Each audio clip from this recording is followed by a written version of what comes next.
didn't suspect anything, phony. And so he gives him a little lie, and they set his leg to a brace, and they go on the way. These little spots right here, Lucas Farm and Homo Family House, are really insignificant. They kind of just stop there for a night to sleep, and then they go on.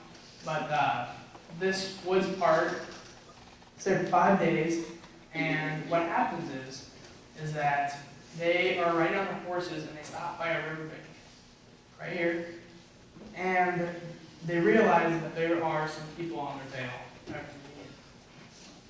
And so they end up having to kill their horses, very sad, but because they're making too much noise, and they would give their spot away, and they ended up just banking on the side of the river, and there was a little walkway up top, and at one point there were Union soldiers walking right past them.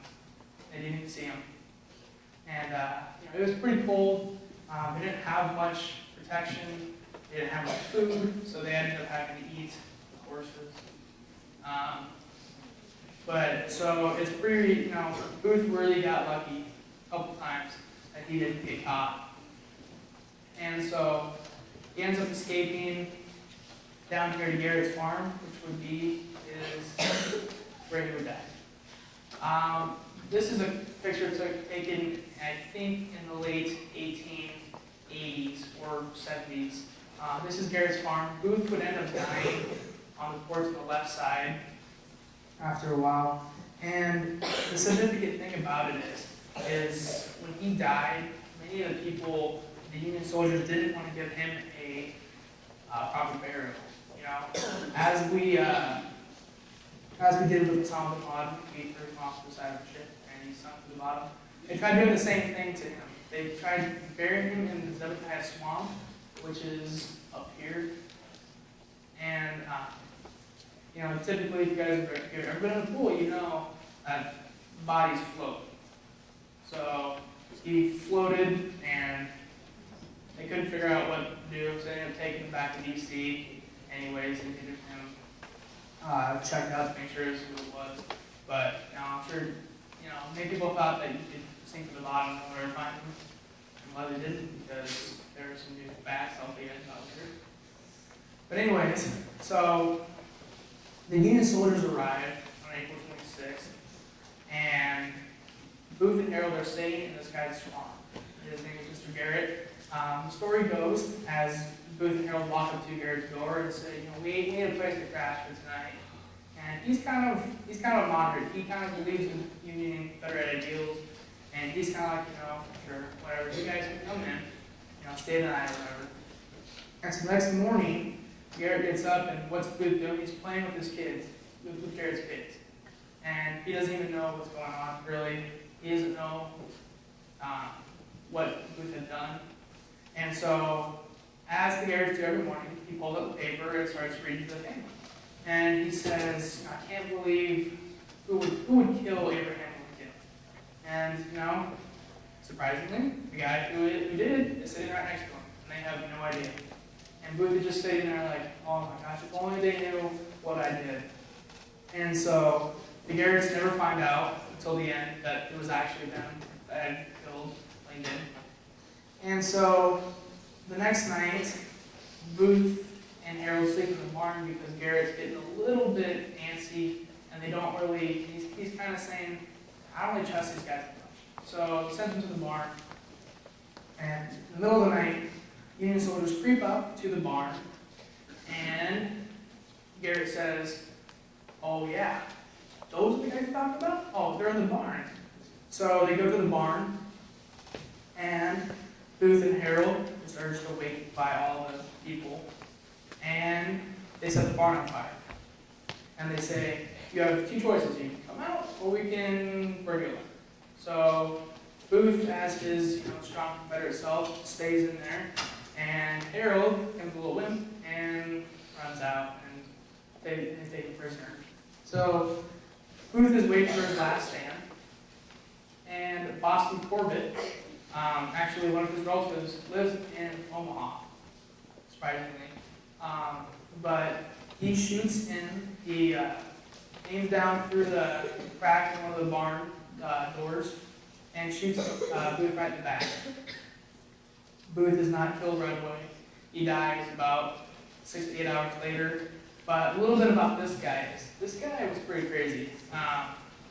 He was instituted in a mental hospital, I think about 10 years after this happened. And the reason was because he cut off his genitals. Don't know why. He kind of just was, he had some psychic problems. But, you know, I guess that's what made him happy. So, anyways, so after all this is done and Booth is pronounced dead, the four conspirators are rounded up and taken to trial. So you got Mary Surratt, Lewis H. Powell, George Astrott, and David Harold. They're all tried, and these three are instantly said you're done. You know, they are the first three to be found guilty, and this one goes on for quite a while. It's drawn out, and so at 1:24 p.m. on July 2nd, these guys were hung. And it was up to President Johnson to help the other conspirators that I mentioned, Laughlin, Arnold, and Mudd eventually would be arrested as well. They were both pardoned, and Laughlin and Arnold were both pardoned, and Mudd spent, I think, 25 years in prison. So this is a pretty famous picture. You know, here's Surratt, the first woman ever hung. And interesting story about these two. Now, typically what happens when you're hung is when the floor drops, the rope snaps your neck, and you die instantly. For these guys, that did not happen right away. They ended up choking to death. So I guess the cord wasn't strong enough, or it was too weak, and they ended up dangling there and suffocating. So you don't hear about that very often, but you know, some would think that it was a divine thing from God, which I'll talk about in a little bit. So after all is said and done, many people came up with a lot of conspiracy theories. There's some really funny ones, and some that you just wouldn't think would happen. There's the major one was that Booth actually escaped down to Oklahoma and Texas, but that one was disproved last year when they did some DNA evidence, I think with his dental records, to a relative now, and they proved that he actually did die in Garrett's farm, not in Texas or Oklahoma. Some other conspiracy theories are that the Pope sent him a letter and told him, you know, go kill him. That was obviously pretty funny. And there's some other ones, some really drawn out ones in my book that you guys can read if you buy one.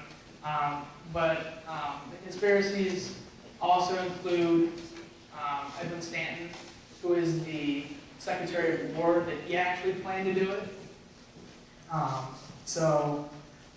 Like I said, if you buy the book, you'll read the conspiracy part of it, and there's a lot more that's in there. So with that, I'm going to show you guys a clip from Conspirators so you guys can now visualize what the actual assassination